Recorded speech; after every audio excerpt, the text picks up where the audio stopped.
ಧರ್ಮಸ್ಥಳ ಬುರುಡೆ ಕೇಸ್ಗೆ ಅತಿ ದೊಡ್ಡ ತಿರುವು. ಕೇರಳ ಸಂಸದನ ಭೇಟಿಯಾಗಿದ್ದ ಬುರುಡೆ ಗ್ಯಾಂಗ್. ಎಸ್ಐಟಿ ತನಿಖೆಯಲ್ಲಿ ಸ್ಫೋಟಕ ಮಾಹಿತಿ ಬಯಲಾಗಿದೆ. ಕೇರಳ ಸಂಸದನ ಎದುರು ಬುರುಡೆ ಇಟ್ಟಿತ್ತಂತೆ ಈ ಬುರುಡೆ ಗ್ಯಾಂಗ್. ಕಮ್ಯುನಿಸ್ಟ್ ಪಾರ್ಟಿಯ ಸಂಸದ ಸಂತೋಷ್ ಕುಮಾರ್ ಅವರನ್ನ ಭೇಟಿಯಾಗಿದ್ರು ಅನ್ನೋ ಮಾಹಿತಿ. ಆರೋಪಿ ಚಿನ್ನಯ್ಯ, ಗಿರೀಶ್ ಮಟ್ಟಣ್ಣನವರ್, ಜಯಂತ್ ಚರ್ಚೆಯನ್ನ ಮಾಡಿದ್ದಾರೆ ಅನ್ನೋ ಮಾಹಿತಿ ಲಭ್ಯವಾಗಿದೆ. ಇದೀಗ ಈ ಪ್ರಕರಣಕ್ಕೆ ಬಿಗ್ ಟ್ವಿಸ್ಟ್ ಸಿಕ್ಕಿದೆ. ಕೇರಳದ ಲಿಂಕ್ ಈಗಾಗಲೇ ತಳುಕು ಹಾಕೊಂಡಿತ್ತು ಯೂಟ್ಯೂಬರ್ ಮುಖೇನವಾಗಿ. ಇದೀಗ ಅಲ್ಲಿನ ಸಂಸದನನ್ನ ಈ ಬುರುಡೆ ಗ್ಯಾಂಗ್ ಭೇಟಿಯಾಗಿತ್ತು ಅನ್ನೋ ಮಾಹಿತಿ ಸಿಕ್ಕಿದೆ. ತಮ್ಮ ಪ್ಲಾನ್ ಏನಿತ್ತು ಅದೆಲ್ಲದರ ಬಗ್ಗೆಯೂ ಕೂಡ ಸಂಸದನ ಜೊತೆಗೆ ಚರ್ಚೆಯನ್ನ ಮಾಡಿದ್ರು ಅಂತ ಡೀಟೇಲ್ ಸಿಕ್ಕಿದೆ. ಗಿರೀಶ್ ಮಟ್ಟಣ್ಣನವರ್, ಸಾಮಾಜಿಕ ಹೋರಾಟಗಾರ ಜಯಂತ್ ಟಿ, ಚಿನ್ನಯ್ಯ ಇವರು ಸಂಸದನನ್ನ ಭೇಟಿಯಾಗಿ ಒಂದಷ್ಟು ವಿಚಾರಗಳ ಬಗ್ಗೆ ಚರ್ಚಿಸಿದ್ರು. ಕಮ್ಯುನಿಸ್ಟ್ ಪಾರ್ಟಿಯ ಸಂಸದ ಸಂತೋಷ್ ಕುಮಾರ್ ಅವರನ್ನ ಭೇಟಿಯಾಗಿದ್ದರ ಬಗ್ಗೆ ಇದೀಗ ಮಾಹಿತಿ ಸಿಕ್ಕಿದ್ದು ಪ್ರಕರಣಕ್ಕೆ ದೊಡ್ಡ ತಿರುವು ಸಿಕ್ಕಿದೆ. ಈ ಕುರಿತು ಮತ್ತಷ್ಟು ಮಾಹಿತಿಯನ್ನ ಕೊಡೋದಕ್ಕೆ ನಮ್ಮ ಪ್ರತಿನಿಧಿ ಪೃಥ್ವಿ ಮತ್ತು ಅಶೋಕ್ ನೇರ ಸಂಪರ್ಕದಲ್ಲಿದ್ದಾರೆ. ಮೊದಲಿಗೆ ಪೃಥ್ವಿ ಅವರಿಂದ ಮಾಹಿತಿಯನ್ನ ಪಡೆಯೋಣ. ಪೃಥ್ವಿ, ಈ ಬುರುಡೆ ಪ್ರಕರಣ ಇದೆಯಲ್ಲ, ಎಲ್ಲೆಲ್ಲಿ ವ್ಯಾಪಿಸ್ಕೊಂಡಿದೆ, ಎಲ್ಲಿಯವರೆಗೂ ಕೂಡ ಹೋಗಿದೆ ಅನ್ನೋದು ಒಂದೊಂದೇ ವಿಚಾರಗಳು ಬೆಳಕಿಗೆ ಬರ್ತಾ ಇದೆ. ದೆಹಲಿ ಆಯಿತು, ಅದಾದ್ಮೇಲೆ ಮಠದ ಯಾರೋ ಸ್ವಾಮೀಜಿಯನ್ನ ಭೇಟಿಯಾದ್ರು ಅನ್ನೋ ಮಾಹಿತಿ ಸಿಕ್ತು. ಯಾರ್ಯಾರು ಏನೇನ ಕತೆ ಹೆಣೆದಿದ್ದಾರೆ, ಯಾವ ರೀತಿಯಾಗಿ ಖೆಡ್ಡ ತೋಡಿದ್ದಾರೆ ಅನ್ನೋದೆಲ್ಲವೂ ಕೂಡ ಗೊತ್ತಾಗಿದೆ. ಇದೀಗ ಕೇರಳ ಸಂಸದನನ್ನ ಕೂಡ ಭೇಟಿಯಾಗಿದ್ರು ಅನ್ನೋದು ಬೆಳಕಿಗೆ ಬಂದಿದೆ. ಹೇಗೆ ವಿಚಾರ ಗೊತ್ತಾಯಿತು ಅಂತ ಪೃಥ್ವಿ, ಇದರಿಂದ ಯಾವ ರೀತಿಯಾಗಿ ಎಸ್ಐಟಿಗೆ ತನಿಖೆಯ ಆಳವನ್ನು ಮತ್ತಷ್ಟು ಅಗೆಯೋದಕ್ಕೆ ಅನುಕೂಲ ಆಗುತ್ತೆ ಅಂತ? ಮಧುಶ್ರೀ, ಈ ಒಂದು ಬುರುಡೆಯನ್ನ ಇವರು ಎಲ್ಲೆಲ್ಲಿ ತೆಗೆದುಕೊಂಡು ಹೋಗಿದ್ದಾರೆ ಅನ್ನೋ ಮಾಹಿತಿಗಳೀಗ ಒಂದೊಂದಾಗಿ ಹೊರಗಡೆ ಬೀಳ್ತಾ ಇರುವಂಥದ್ದು. ಇದು ಡೆಲ್ಲಿವರೆಗೂ ಕೂಡ ಹೋಗಿತ್ತು, ಅದಾದ ಬಳಿಕ ಬೆಂಗಳೂರು ಸೇರಿದಂತೆ ರಾಜ್ಯದ ವಿವಿಧ ಕಡೆ ಸುತ್ತಾಡಿತ್ತು. ಈಗ ಹೊಸ ವಿಚಾರ ಗೊತ್ತಾಗ್ತಾ ಇರುವಂಥದ್ದು, ಪಕ್ಕದ ರಾಜ್ಯ ಕೇರಳಕ್ಕೂ ಕೂಡ ಈ ಬುರುಡೆಯನ್ನ ತೆಗೆದುಕೊಂಡು ಹೋಗಲಾಗಿದೆ ಅನ್ನೋ ಮಾಹಿತಿ ಈಗ ಸಿಕ್ಕಿರುವಂಥದ್ದು. ಮತ್ತೆ ಪರ್ಟಿಕ್ಯುಲರ್ ಆಗಿ ಕೇರಳದಲ್ಲಿ ಕೇರಳ ರಾಜ್ಯಸಭಾ ಸದಸ್ಯ, ಕೇರಳ ಸಂಸದ ಸಂತೋಷ್ ಕುಮಾರ್ ಅವ್ರನ್ನ ಭೇಟಿ ಮಾಡಿದ್ರು. ಸಂತೋಷ್ ಕುಮಾರ್ ಅವ್ರನ್ನ ಭೇಟಿ ಮಾಡಿ ಅವರ ಮುಂದೆ ಬುರುಡೆಯನ್ನ ಇಟ್ಟಿದ್ರು. ಅಲ್ಲಿಗೆ ಹೋಗಿದ್ದಂಥದ್ದು ಇದೇ ಚಿನ್ನಯ್ಯ, ಗಿರೀಶ್ ಮಟ್ಟಣ್ಣನವರ್ ಮತ್ತೆ ಜಯಂತ್ ಟಿ, ಇವರು 3 ಜನ ಸೇರ್ಕೊಂಡು ಕೇರಳ ಸಂಸದನನ್ನ ಮೀಟ್ ಮಾಡ್ತಾರೆ. ಕೇರಳ ಸಂಸದನ ಮುಂದೆ ಬುರುಡೆಯನ್ನ ಇಟ್ಟು ಇದಕ್ಕೆ ತಮ್ಮ ಸಪೋರ್ಟ್ ಬೇಕು ಅಂತ ಕೇಳುವಂಥದ್ದು. ಇಲ್ಲಿ ಪ್ರಮುಖವಾಗಿ ಕೇರಳ ಸಂಸದರೇನಿದ್ದಾರೆ ಅವರು ಕಮ್ಯುನಿಸ್ಟ್ ಪಾರ್ಟಿಯ ಸದಸ್ಯರಾಗಿರುವಂತಹ ಕಮ್ಯುನಿಸ್ಟ್ ಪಾರ್ಟಿಗೆ ಸೇರಿದಂತರಾಗಿರುವಂತಹ ಸಂತೋಷ್ ಕುಮಾರ್ ಆಗಿರ್ತಾರೆ. ಸೊ ಇಲ್ಲಿ ಎಡಪಂಥೀಯರಿಂದ ಈ ಒಂದು ಪ್ರಕರಣಕ್ಕೆ ಸಂಬಂಧಪಟ್ಟಂತೆ ಷಡ್ಯಂತ್ರ ಇದೆ ಅಂತೇಳಿ ಬಿಜೆಪಿ ಆರೋಪವನ್ನ ಮಾಡಿತ್ತು. ಸೊ ಬಿಜೆಪಿ ಆರೋಪ ಮಾಡ್ದಂಗೆ ಒಂದೊಂದೇ ಲಿಂಕ್ಗಳು ಈಗ ಗೊತ್ತಾಗ್ತಾ ಇರುವಂಥದ್ದು. ಈ ಎಲ್ಲ ವಿಚಾರಗಳು ಈಗ SIT ಮುಂದೆ ಖುದ್ದು ಚಿನ್ನಯ್ಯ ಮತ್ತೆ ಜಯಂತೆ ಬಾಯಿ ಬಿಟ್ಟಿರುವಂಥದ್ದು. ಜಯಂತ್ ಮತ್ತೆ ಚಿನ್ನಯ್ಯನ ವಿಚಾರಣೆ ಮಾಡುವಂಥ ಸಂದರ್ಭದಲ್ಲಿ SIT ಅಧಿಕಾರಿಗಳಿಗೆ ಈ ಒಂದು ಸ್ಫೋಟಕ ವಿಚಾರವನ್ನ ಇವಾಗ ಜಯಂತ್ ಮತ್ತೆ ಚಿನ್ನಯ್ಯ ಇಬ್ರು ಕೂಡ ಹೇಳಿರುವಂಥದ್ದು. ಅಂದ್ರೆ ಚಿನ್ನಯ್ಯ ಆರಂಭಿಕ ಹಂತದಲ್ಲಿ ಕೇರಳದ ಒಬ್ರು ರಾಜಕಾರಣಿಯನ್ನ ಕೂಡ ಮೀಟ್ ಮಾಡಿಸಿದ್ರು ಅನ್ನೋ ಮಾಹಿತಿಯನ್ನ ಹೇಳಿದ್ದ. ಸೊ ಈಗ ಜಯಂತನ್ನು ವಶಕ್ಕೆ ಪಡೆದು ವಿಚಾರಣೆಯನ್ನ ಅಂದ್ರೆ ಜಯಂತ್ನ ವಿಚಾರಣೆಗೆ ಕರೆದು ವಿಚಾರಣೆಯನ್ನ ಮಾಡುವಂತ ಸಂದರ್ಭದಲ್ಲಿ ಈಗ ಜಯಂತ್ ಕೆಲವೊಂದು ವಿಚಾರವನ್ನ ಹೇಳಿರುವಂತದ್ದು. ಅಂದ್ರೆ ಇಲ್ಲಿ SITಗೆ ಈ ಒಂದು ವಿಷಯ ಈಗ ಗೊತ್ತಾಗಿರುವಂತದ್ದು. ಇನ್ನು ಮುಂದಿನ ಹಂತಗಳಲ್ಲಿ ಆ ಒಂದು ತನಿಖೆಯ ವ್ಯಾಪ್ತಿಗೆ ಕೇರಳ ಸಂಸದರನ್ನು ಕೂಡ ಒಳಪಡಿಸುವಂತಹ ಸಾಧ್ಯತೆ ಇರಬಹುದು. ಯಾಕಂತ ಹೇಳಿದ್ರೆ ಇವರು ಕೇವಲ ಹೋಗಿ ಭೇಟಿ ಮಾಡಿ ವಾಪಸ್ ಆದ್ರ, ಇಲ್ಲ ಅಂತ ಹೇಳಿದ್ರೆ ಅವರಿಂದ ಏನಾದ್ರು ಹೆಲ್ಪ್ ತಗೊಂಡ್ರೆ, ಈ ಬಗ್ಗೆ ಈಗ ತನಿಖೆಯನ್ನ ನಡೆಸ್ತಾ ಇದ್ದಾರೆ, ವಿಚಾರಣೆಯನ್ನ ನಡೆಸ್ತಾ ಇದ್ದಾರೆ. ಅಂದ್ರೆ ಅವರ ಇನ್ವಾಲ್ವ್ಮೆಂಟ್ ಏನು ಇಲ್ಲ ಅಂತ ಹೇಳಿದ್ರೆ ಅವ್ರನ್ನ ಬಿಟ್ಬಿಡ್ತಾರೆ. ಅಂದ್ರೆ ಇವರು ಸಾಕಷ್ಟು ಜನರ ಜೊತೆ ಬುರುಡೆ ತಗೊಂಡೋಗಿ ಚರ್ಚಿಸಿದ್ದಾರೆ, ಕೆಲವರು ರಿಜೆಕ್ಟ್ ಮಾಡಿದ್ದಾರೆ. ಅಂದ್ರೆ ಈ ವಿಚಾರಕ್ಕೆ ನಾವು ಬರೋದಿಲ್ಲ, ಬಿಟ್ಬಿಡಿ ಅಂತ ಹೇಳಿದ್ದಾರೆ. ಸೊ ಅಂತವ್ರನ್ನೆಲ್ಲವ್ರನ್ನು ಕೂಡ ಈಗ ತನಿಖೆಯ ವ್ಯಾಪ್ತಿಗೆ ಒಳಪಡಿಸಲ್ಲ. ಈ ಸಂಸದರು ಯಾವ ರೀತಿ ಅಂದ್ರೆ ಕೇರಳ ಸಂಸದ ಸಂತೋಷ್ ಕುಮಾರ್ ಇದ್ರ ಬಗ್ಗೆ ಏನ್ ಹೇಳಿದ್ದಾರೆ, ಅಂದ್ರೆ ಇದಕ್ಕೇನಾದ್ರು ಅವರು ಇನ್ವಾಲ್ವ್ಮೆಂಟ್ ತೋರಿಸಿದಾರ, ಇಲ್ಲ ಇಂಟ್ರೆಸ್ಟ್ ತೋರಿಸಿದಾರ, ಇಲ್ಲ ಇವ್ರನ್ನ ವಾಪಸ್ ಕಳಿಸಿದಾರ, ಇದ್ರ ಮೇಲೆ ಮುಂದಿನ ತನಿಖೆ ಇರುತ್ತೆ. ಸದ್ಯಕ್ಕೆ ಸಿಕ್ಕಂತ ಮಾಹಿತಿ ಪ್ರಕಾರ ಅಲ್ಲಿ ಹೋಗಿ ಅವ್ರನ್ನ ಮೀಟ್ ಮಾಡಿರುವಂತದ್ದು, ಅವರಿಗೆ ಬುರುಡೆ ತೋರಿಸಿರುವಂತದ್ದು, ಅವ್ರ ಜೊತೆ ಚರ್ಚೆ ಮಾಡಿರುವಂತದ್ದು ಆಗಿದೆ. ಸೊ ಮುಂದಿನ ಹಂತಗಳಲ್ಲಿ ಯಾವ ರೀತಿ ತನಿಖೆಯನ್ನ ಇವರು ಮುಂದುವರಿಸ್ತಾರೆ ಅನ್ನೋದನ್ನ ಕಾದು ನೋಡಬೇಕಾಗಿದೆ. ಮಧುಶ್ರೀ, ಹಾಗೆ ಸಂಪರ್ಕದಲ್ಲಿರಿ ಪೃಥ್ವಿ, ಮಾಹಿತಿಯನ್ನ ಪಡಿತೀನಿ. ಈಗಾಗಲೇ ಈ ಬುರುಡೆ ಪ್ರಕರಣಕ್ಕೂ ಕೇರಳಕ್ಕೂ ಹೇಗೆ ಲಿಂಕು ಅನ್ನೋದು ಒಂದೊಂದಾಗಿ ತೆರೆದುಕೊಳ್ತಾ ಇದೆ. ಬುರುಡೆ ಕೇಸ್ಗೂ ಕೇರಳಕ್ಕೂ ಲಿಂಕ್ ಬಗ್ಗೆ ತನಿಖೆ.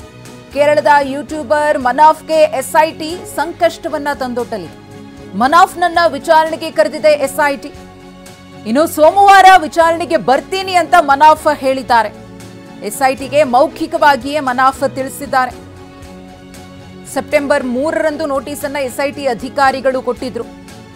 5ನೇ ತಾರೀಕು ವಿಚಾರಣೆಗೆ ಹಾಜರಾಗಬೇಕು ಅಂತ ನಿನ್ನೆ ಬರಬೇಕಿತ್ತು ವಿಚಾರಣೆಗೆ. ಆದರೆ ಬರೋದಕ್ಕಾಗೋದಿಲ್ಲ, ಸೋಮವಾರ ಬರ್ತೀನಿ ಅಂತ ಮೌಖಿಕವಾಗಿ ಎಸ್ಐಟಿ ಅಧಿಕಾರಿಗಳಿಗೆ ಮನಾಫ್ ಮಾಹಿತಿಯನ್ನ ಕೊಟ್ಟಿದ್ದಾರೆ. ಕೇರಳದ ಕೋಯಿಕೋಡ್ ವಿಳಾಸವನ್ನ ಹಾಕಿ ನೋಟಿಸ್ ಅನ್ನ ಕೊಡಲಾಗಿತ್ತು. ದಾಖಲೆ ಸಾಕ್ಷ್ಯ ಇದ್ರೆ ಕೊಡುವಂತೆಯೂ ಕೂಡ ಸೂಚನೆಯನ್ನ ಯೂಟ್ಯೂಬರ್ ಮನಾಫ್ಗೆ ಎಸ್ಐಟಿ ಸೂಚನೆಯನ್ನ ನೀಡಿತ್ತು. ಯೂಟ್ಯೂಬ್ನಲ್ಲಿ ಈ ಬುರ್ಡೆ ಕಥೆಗೆ ಸಂಬಂಧಪಟ್ಟಂತೆ ಮನಾಫ್ ಕೂಡ ಒಂದಷ್ಟು ಮಾಹಿತಿಯನ್ನ ಹಂಚಿಕೊಂಡಿದ್ದ. ಪ್ರಕರಣದ ಆರಂಭದಿಂದಲೂ ಕೂಡ ಒಂದಷ್ಟು ವಿಚಾರಗಳನ್ನ ಆತ ಹೇಳ್ತಾ ಬಂದಿದ್ದ. ಇನ್ನು ಇಂದಿಗೆ ಬುರ್ಡೆ ಚಿನ್ನಯ್ಯನ ಕಸ್ಟಡಿ ಅವಧಿ ಅಂತ್ಯವಾಗುತ್ತೆ. ಚಿನ್ನಯ್ಯನನ್ನ ಕೋರ್ಟ್ಗೆ ಎಸ್ಐಟಿ ಅಧಿಕಾರಿಗಳು ಹಾಜರುಪಡಿಸುತ್ತಾರೆ. ಬೆಳ್ತಂಗಡಿ ಕೋರ್ಟ್ಗೆ ಎಸ್ಐಟಿ ಅಧಿಕಾರಿಗಳು ಹಾಜರುಪಡಿಸಲಿದ್ದಾರೆ. ಇವತ್ತು ಆರೋಪಿ ಚಿನ್ನಯ್ಯ ಜೈಲು ಸೇರುವ ಸಾಧ್ಯತೆಯೇ ದಟ್ಟವಾಗಿದೆ. ಚಿನ್ನಯ್ಯನನ್ನ ಎಸ್ಐಟಿ ಕಸ್ಟಡಿಗೆ ಕೇಳುವ ಸಾಧ್ಯತೆ ಕಡಿಮೆ ಇದೆ. ಯಾಕಂದ್ರೆ ಈಗಾಗಲೇ 15 ದಿನಗಳವರೆಗೆ ಎಸ್ಐಟಿ ಅಧಿಕಾರಿಗಳು ಚಿನ್ನಯ್ಯನನ್ನ ಪ್ರಕರಣಕ್ಕೆ ಸಂಬಂಧಪಟ್ಟಂತೆ ನಾನಾ ಆಯಾಮಗಳಲ್ಲಿ ವಿಚಾರಣೆಗೆ ಒಳಪಡಿಸಿ ಮಾಹಿತಿಗಳನ್ನ ಕಲೆ ಹಾಕಿದ್ದಾರೆ. ಕಸ್ಟಡಿಗೆ ಕೇಳಿದ್ರೂ ಕೂಡ ಕೋರ್ಟ್ ಕೊಡೋದು ಅನುಮಾನ ಇದೆ. ಹಾಗಾಗಿ ಚಿನ್ನಯ್ಯನಿಗೆ ನ್ಯಾಯಾಂಗ ಬಂಧನ ವಿಧಿಸುವ ಸಾಧ್ಯತೆಯೇ ದಟ್ಟವಾಗಿದೆ. ನ್ಯಾಯಾಂಗ ಬಂಧನ ಆದ್ರೆ ಚಿನ್ನಯ್ಯ ಜೈಲು ಸೇರ್ತಾನೆ. ಈ ಕುರಿತು ಮತ್ತಷ್ಟು ಮಾಹಿತಿಯನ್ನ ಕೊಡ್ತಾರೆ ನಮ್ಮ ಪ್ರತಿನಿಧಿ ಅಶೋಕ್ ನೇರ ಸಂಪರ್ಕದಲ್ಲಿ. ಅಶೋಕ್, ಒಂದು ಕೇರಳದ ಲಿಂಕ್ ಬಗ್ಗೆ ಮನಾಫ್ ವಿಚಾರವಾಗಿ ಆತ ನಿನ್ನೆ ವಿಚಾರಣೆಗೆ ಬರಬೇಕಿತ್ತು, ಆದ್ರೆ ಆಗೋದಿಲ್ಲ, ಸೋಮವಾರ ಬರ್ತೀನಿ ಅಂತ ಹೇಳಿದ್ದಾನೆ. ಆತನಿಂದ ಮತ್ತೇನೆಲ್ಲ ಮಾಹಿತಿಯನ್ನ ಎಸ್ಐಟಿ ಅಧಿಕಾರಿಗಳು ಮತ್ತು ರಾಜ್ಯದ ಜನತೆ ಎಕ್ಸ್ಪೆಕ್ಟ್ ಮಾಡಬಹುದು ಅಂತ ಹೇಳಿ ಈ ಬುರ್ಡೆ ಗ್ಯಾಂಗ್ ಆತನಿಗೆ ಯಾವ ರೀತಿಯಾಗಿ ಮಾಹಿತಿಯನ್ನ ಕೊಟ್ಟು ಯೂಟ್ಯೂಬ್ನಲ್ಲಿ ಮಾಹಿತಿಯನ್ನ ಹಂಚಿಕೊಳ್ಳುವಂತೆ ಹೇಳಿದ್ದಾರೆ ಅನ್ನೋ ಕುತೂಹಲ ಇದೆ. ಅದರ ಜೊತೆಗೆ ಚಿನ್ನಯ್ಯ ಇವತ್ತು ಜೈಲು ಪಾಲಾಗ್ತಾನ ಅನ್ನೋ ಪ್ರಶ್ನೆ. ಅಶೋಕ್. ಹೌದು ಮಧುಶ್ರೀ, ಪ್ರಮುಖವಾಗಿ ಧರ್ಮಸ್ಥಳ ಬುರ್ಡೆ ಪ್ರಕರಣಕ್ಕೆ ಸಂಬಂಧಪಟ್ಟಂತೆ ಸಾಕಷ್ಟು ಷಡ್ಯಂತ್ರ ನಡೆದಿರುವ ಆರೋಪ ಕೇಳಿ ಬಂದಿತ್ತು. ಇದರಲ್ಲೂ ಪ್ರಮುಖವಾಗಿ ಯೂಟ್ಯೂಬರ್ ಕೂಡ ಈ ಒಂದು ಪ್ರಕರಣಕ್ಕೆ ಸಂಬಂಧಪಟ್ಟಂತೆ ಸಾಕಷ್ಟು ವರದಿಗಳನ್ನು ಬಿತ್ತರ ಮಾಡಿದ್ರು. ಸೊ ಇದಕ್ಕೆ ಈ ಬಹಳಷ್ಟು ಒಂದು ಪ್ರೊಪಗಾಂಡ ರೀತಿ ಇದು ವರ್ಕ್ ಆಗಿತ್ತು ಅನ್ನುವಂಥದ್ದು ಕೂಡ ಕೇಳಿ ಬಂದಿತ್ತು.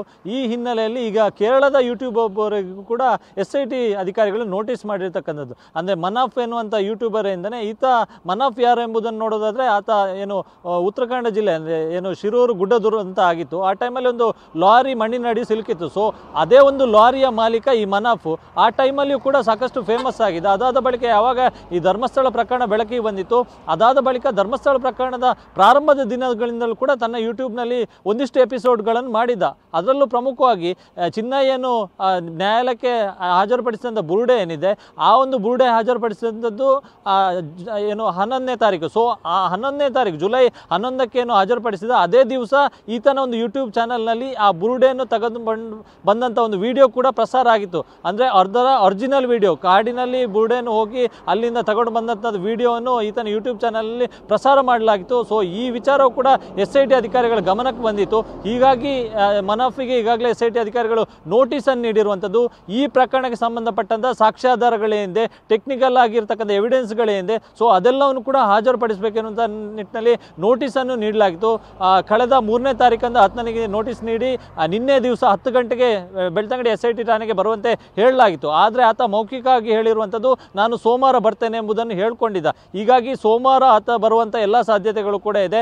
ಮತ್ತು ಈ ಪ್ರಕರಣಕ್ಕೂ ಆತನಿಗೂ ಏನು ಸಂಬಂಧ ಎನ್ನುವಂಥದ್ದನ್ನು ಕೂಡ SIT ಅಧಿಕಾರಿಗಳು ಕಂಡುಕೊಳ್ಳುತ್ತಿದ್ದಾರೆ. ಮತ್ತು ಈ ಬುರ್ಡೆಯನ್ನು ತೆಗೆದುಕೊಂಡು ಬಂದಂಥ ವಿಡಿಯೋವನ್ನು ಈತನ ಏನು ಯೂಟ್ಯೂಬ್ ಚಾನಲ್ ಅಪ್ಲೋಡ್ ಮಾಡಿರೋದ್ರಿಂದಾಗಿ ಈತನೇ ಆ ಒಂದು ವಿಡಿಯೋವನ್ನು ಶೂಟ್ ಮಾಡಿರೋದಾ ಅಥವಾ ಈತನಿಗೆ ವಿಡಿಯೋವನ್ನು ಕೊಟ್ಟಿರೋದು ಯಾರು, ಸೊ ಇದೆಲ್ಲದರ ಬಗ್ಗೆಯೂ ಕೂಡ SIT ಅಧಿಕಾರಿಗಳು ತನಿಖೆಯನ್ನು ಮಾಡಲಿಕ್ಕಿದ್ದಾರೆ. ಇದು ಯೂಟ್ಯೂಬರ್ನ ಕತೆ. ಆದರೆ ಇನ್ನೊಂದು ಕಡೆ ಇವತ್ತು ಚಿನ್ನಯ್ಯನ ಕಸ್ಟಡಿ ಅವಧಿ ಮುಕ್ತಾಯವಾಗಲಿಕ್ಕಿದೆ. ಒಟ್ಟು 15 ದಿವಸಗಳ ಕಾಲ ಚಿನ್ನಯ್ಯ SIT ಪೊಲೀಸರ ಕಸ್ಟಡಿಯಲ್ಲಿದ್ದ. ಹೀಗಾಗಿ ಇವತ್ತು ಆತನನ್ನು ಸಂಜೆ ವೇಳೆಗೆ ಬೆಳ್ತಂಗಡಿಯ ನ್ಯಾಯಾಲಯದ ಮುಂದೆ ಹಾಜರುಪಡಿಸಲಿಕ್ಕಿದ್ದಾರೆ. ಸದ್ಯಕ್ಕೆ ಇನ್ನು ಆತನನ್ನು ಪೊಲೀಸ್ ಕಸ್ಟಡಿಗೆ ನೀಡುವಂಥ ಸಾಧ್ಯತೆ ಬಹಳಷ್ಟು ಕಡಿಮೆ ಇದೆ. ಹೀಗಾಗಿ ಇವತ್ತು ಆತನಿಗೆ ನ್ಯಾಯಾಂಗ ಬಂಧನಕ್ಕೆ ಒಪ್ಪಿಸುವಂಥ ಎಲ್ಲ ಸಾಧ್ಯತೆಗಳು ಕೂಡ ಇದೆ. ಈಗಾಗಲೇ 15 ದಿವಸದಲ್ಲಿ ಈ ಪ್ರಕರಣಕ್ಕೆ ಸಂಬಂಧಪಟ್ಟಂತೆ ಸಾಕಷ್ಟು ವಿಷಯಗಳನ್ನು ಆತನಿಂದ ಕಕ್ಕಿಸಿರುವಂಥದ್ದು ಮತ್ತು ಆತನು ಕೂಡ ಸಾಕಷ್ಟು ಸತ್ಯ ಸಂಗತಿಗಳನ್ನು ವಿಚಾರಣೆ ಟೈಮಲ್ಲಿ SIT ಅಧಿಕಾರಿಗಳ ಮುಂದೆ ಹೇಳ್ಕೊಂಡಿದ್ದಾನೆ. ಹೀಗಾಗಿ ಆ ಎಲ್ಲ ಹೇಳಿಕೆಗಳನ್ನು ಆಧರಿಸಿ ಕಂಡುಕೊಂಡಿರ್ತಕ್ಕಂಥ ಸಾಕ್ಷ್ಯಾಧಾರಗಳು ಮತ್ತು ವಶಪಡಿಸಿಕೊಂಡಿರ್ತಕ್ಕಂಥ ಏನು ಸಾಕ್ಷ್ಯಾಧಾರಗಳಿಂದ ಅದರ ಆಧಾರದಲ್ಲಿ ಈಗಾಗಲೇ ಒಂದಷ್ಟು ಮಂದಿಗೆ ನೋಟಿಸ್ ನೀಡಿ ವಿಚಾರಣೆಗೆ ಕೂಡ ಕರೆಸಿಕೊಳ್ಳಲಾಗಿದೆ. ಹೀಗಾಗಿ ಆತ ಹೇಳಿರುವಂಥ ಮಾಹಿತಿ ಆಧಾರದಲ್ಲಿ ಇನ್ನೂ ಕೂಡ ಒಂದಷ್ಟು ಜನರ ಬಂಧನ ಆಗುವಂಥ ಸಾಧ್ಯತೆ ಇದೆ. ಸೊ ಹೀಗಾಗಿ ಸದ್ಯ ಚಿನ್ನಯ್ಯನ ಒಂದು ಸಮಗ್ರವಾದಂಥ ವಿಚಾರಣೆ ಆಲ್ರೆಡಿ ಆಗಿರೋದ್ರಿಂದಾಗಿ ಆತನ ಇನ್ನೂ ವಿಚಾರಣೆ ನಡೆಯುವಂಥದ್ದು ಬಹುತೇಕ ಕಡಿಮೆ ಇದೆ. ಇದೆ. ಆದ್ರೆ ಮುಂದಿನ ದಿನಗಳಲ್ಲಿ ಈ ಪ್ರಕರಣಕ್ಕೆ ಸಂಬಂಧಪಟ್ಟಂತೆ ಇನ್ನಷ್ಟು ಮಂದಿಯ ಬಂಧನ ಆದಂತ ಟೈಮಲ್ಲಿ ಹೆಚ್ಚುವರಿಯಾಗಿ ಆತನನ್ನು ಪೊಲೀಸ್ ಕಸ್ಟಡಿಗೆ ಮತ್ತೆ ವಾಪಸ್ ನೀಡುವಂತೆ ನ್ಯಾಯಾಲಯಕ್ಕೆ ಅರ್ಜಿ ಸಲ್ಲಿಸಿ ಮತ್ತೆ ನ್ಯಾಯಾಂಗ ಬಂಧನದಿಂದ ಪೊಲೀಸ್ ಕಸ್ಟಡಿಗೆ ಪಡೆದುಕೊಳ್ಳುವಂತ ಎಲ್ಲ ಅವಕಾಶಗಳು ಕೂಡ ಇದೆ. ಸೊ ಈ ಹಿನ್ನೆಲೆಯಲ್ಲಿ ಸದ್ಯಕ್ಕೆ ಆತ ನ್ಯಾಯಾಂಗ ಬಂಧನಕ್ಕೆ ಹೋದ್ರೂ ಕೂಡ ಮತ್ತೆ ಆತನನ್ನು ಪೊಲೀಸ್ ಕಸ್ಟಡಿಗೆ ಪಡೆಯುವಂತ ಎಲ್ಲ ಸಾಧ್ಯತೆ ಇದೆ. ಹೀಗಾಗಿ ಇವತ್ತು ಆತನನ್ನು ನ್ಯಾಯಾಲಯಕ್ಕೆ ಹಾಜರುಪಡಿಸುವುದಕ್ಕೂ ಮೊದಲು ಬೆಳ್ತಂಗಡಿ ತಾಲೂಕು ಆಸ್ಪತ್ರೆಯಲ್ಲಿ ಆತನಿಗೆ ಮೆಡಿಕಲ್ ಟೆಸ್ಟ್ ಮಾಡ್ತಾರೆ. ಮೆಡಿಕಲ್ ಟೆಸ್ಟ್ ಆದ ಬಳಿಕ ಆತನನ್ನು ಬೆಳ್ತಂಗಡಿ ನ್ಯಾಯಾಲಯದ ಮುಂದೆ ಹಾಜರುಪಡಿಸ್ತಾರೆ. ಸೊ ನ್ಯಾಯಾಲಯ ಏನು ಆದೇಶ ನೀಡುತ್ತೆ ಎಂಬುದನ್ನು ಕೂಡ ಕಾದು ನೋಡಬೇಕಾಗಿದೆ. ಆದ್ರೆ SIT ಅಧಿಕಾರಿಗಳು ಈಗ ಒಂದು ಹಂತದ ವಿಚಾರಣೆಯನ್ನು ಚಿನ್ನಯ್ಯನಿಂದ ಮುಗಿಸಿರೋದ್ರಿಂದಾಗಿ ಮತ್ತೆ ಆತನನ್ನು ಪೊಲೀಸ್ ಕಸ್ಟಡಿ ಕೇಳುವಂತ ಸಾಧ್ಯತೆ ಕಡಿಮೆ ಇದೆ. ಹೀಗಾಗಿ ನ್ಯಾಯಾಲಯ ಪೊಲೀಸ್ ಕಸ್ಟಡಿಗೆ ನೀಡುತ್ತಾ ಅಥವಾ ಆ ನ್ಯಾಯಾಂಗ ಬಂಧನಕ್ಕೆ ಒಪ್ಪಿಸುತ್ತದೆ ಎಂಬುದನ್ನು ಕಾದು ನೋಡಬೇಕಾಗಿದೆ. ಧನ್ಯವಾದ ಅಶೋಕ್, ಪೃಥ್ವಿ ತಮ್ಮೆಲ್ಲ ಮಾಹಿತಿಗಾಗಿ.